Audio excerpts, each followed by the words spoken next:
வணக்கம். இலங்கையின் மின்சாரத்துறையில் இன்று ஒரு வரலாற்று முக்கியத்துவம் வாய்ந்த மாற்றம் ஏற்படவுள்ளது.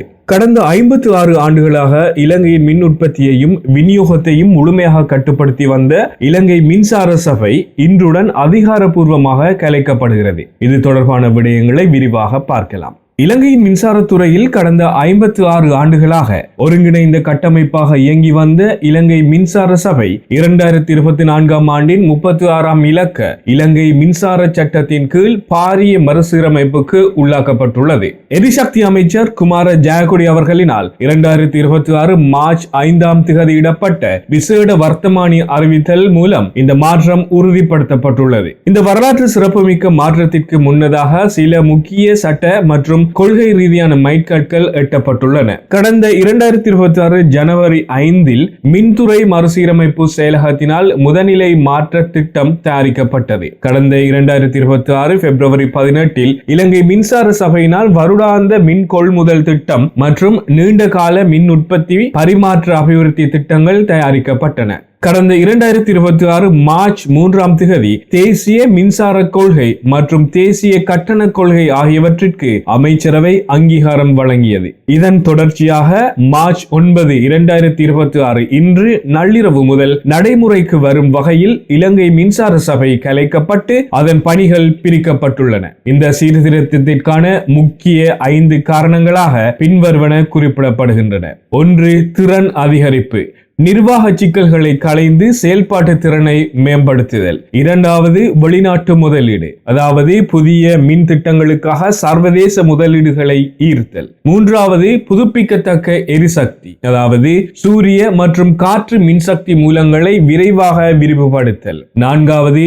நிதி இழப்பு குறைப்பு, நீண்டகால நிதி நட்டத்தை தவிர்த்து தன்னிறைவு அடைதல். 5. காரணமாக வெளிப்படைத்தன்மை, அதாவது ஒவ்வொரு துறையையும் தனித்தனி நிறுவனங்களின் கீழ் கொண்டு வந்து பொறுப்பு கூறலை உறுதி செய்தல். மறுசீரமைப்பின் கீழ் இனிவரும் காலங்களில் மின்சாரத்துறையானது 6 தனித்தனி அரச நிறுவனங்களாக பிரிக்கப்பட்டு இயங்கும். அவை பின்வருமாறு. முதலாவது நிறுவனம் ஜெனரேஷன் கம்பெனி 1. இதன் பொறுப்புகள் நிலக்கரி, LNG மற்றும் பாரிய நீர்மின் நிலையங்கள் மூலமான பாரம்பரிய மின் உற்பத்தியை மேற்கொள்ளல். Generation company 2. இதன் பணிகள் சூரிய சக்தி, காற்றாலை மற்றும் சிறிய நீர்மின் திட்டங்கள் உள்ளிட்ட புதுப்பிக்கத்தக்க எரிசக்தி உற்பத்தியை கவனித்தல். 3வது நிறுவனமாக டிரான்ஸ்மிஷன் கம்பெனி. இது நாடு தழுவிய மின் பரிமாற்றம், உயர் அழுத்த மின் இணைப்புகள் மற்றும் தேசிய மின்வலை மேலாண்மையை மேற்கொள்ளும். 5வது நிறுவனமாக distribution company north and east. வடக்கு மற்றும் கிழக்கு மாகாணங்களுக்கான மின் விநியோக நடவடிக்கைகளை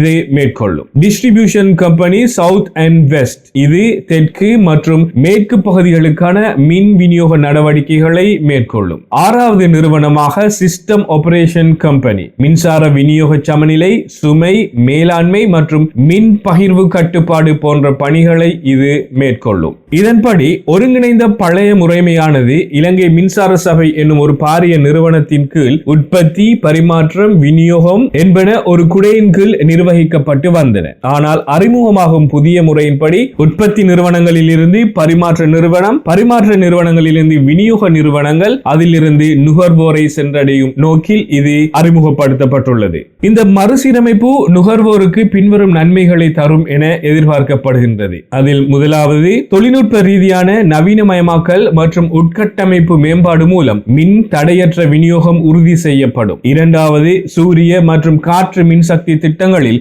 வேகமான வளர்ச்சி ஏற்படும். இது நீண்ட காலத்தில் சூழல் பாதிப்பை குறைக்கும். 3வதாக, ஒவ்வொரு விநியோக பகுதியும் தனி நிறுவனமாக கவனிக்கப்படுவதால் புதிய மின் இணைப்புகள் மற்றும் பராமரிப்பு பணிகள் விரைவாக செயல்படுத்தப்படும். இந்த பாரிய மாற்றம் குறித்து தொழிற்சங்கங்கள் மற்றும் துறைசார் வல்லுநர்கள் சில எச்சரிக்கைகளை விடுத்துள்ளனர். அதாவது, மானிய அடிப்படையிலான ஏகபோக உரிமையிலிருந்து சந்தை போட்டி மற்றும் செலவு அடிப்படையிலான கட்டண முறைமைக்கு மாறுவதால் மின் கட்டணங்கள் அதிகரிக்கக்கூடும் என்ற அச்சம் நிலவுகிறது. அடுத்ததாக, தற்போது இந்த 6 நிறுவனங்களும் 100% அரச உடைமை நிறுவனங்களாகவே உருவாக்கப்பட்டிருந்தாலும் வருங்காலத்தில் இவை தனியார் துறையின் ஆதிக்கத்திற்கு வழிவகுக்கலாம் என்பது முக்கிய கவலையாக உள்ளதாக தெரிவிக்கப்படுகின்றது. புதிய கட்டமைப்பில் இலங்கை பொது பயன்பாடுகள் ஆணைக்குழுவின், அதாவது PUCSL இன் பணி மேலும் வலுவடைகிறது. அனைத்து புதிய நிறுவனங்களும் PUCSL இன் நேரடி மேற்பார்வை மற்றும் கட்டுப்பாட்டின் கீழ் இயங்கும். நுகர்வோரை பாதுகாக்கும் வகையில் தேசிய கட்டண கொள்கைக்கு இணங்க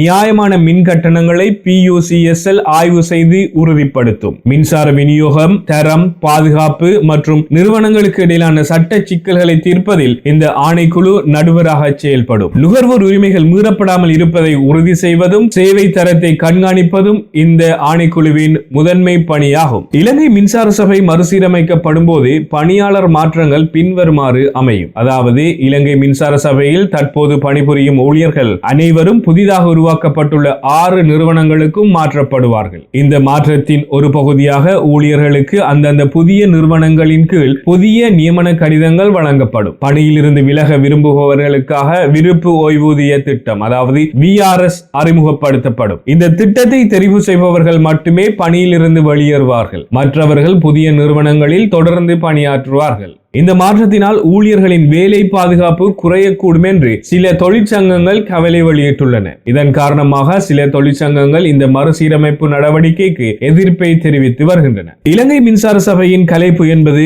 ஒரு மிகப்பெரிய கட்டமைப்பு மாற்றமாகும். இது மின்துறையை நவீனப்படுத்தவும் நிதி நிலைத்தன்மையை எட்டவும் எடுக்கப்பட்ட ஒரு மூலோபாய நடவடிக்கையாகும். இருப்பினும் இந்த மாற்றத்தின் முழுமையான பலன் நுகர்வோரை சென்றடைவதென்பது புதிய நிறுவனங்களின் நிர்வாகத்திறன், அரசாங்கத்தின் வெளிப்படைத்தன்மை மற்றும் PUCSL இன் வலுவான ஒழுங்குமுறை நடைமுறைகள் ஆகியவற்றை சார்ந்தே அமையும். மின்சாரத்துறையில் ஏற்பட்டுள்ள இந்த பாரிய மறுசீரமைப்பு நாட்டு மக்களின் வாழ்க்கையில் எத்தகைய மாற்றத்தை கொண்டு வரப்போகிறது என்பதை நாம் பொறுத்திருந்துதான் பார்க்க வேண்டும். இது போன்ற நடப்பு விவகாரங்களையும் பல பயனுள்ள தகவல்களையும் தெரிந்து கொள்ள தொடர்ந்தும் நமது சேனலினை சப்ஸ்கிரைப் செய்து இணைந்திருங்கள். மீண்டும் மற்றொரு செய்தியோடு உங்களை சந்திப்போம். அதுவரையில் நன்றி, வணக்கம்.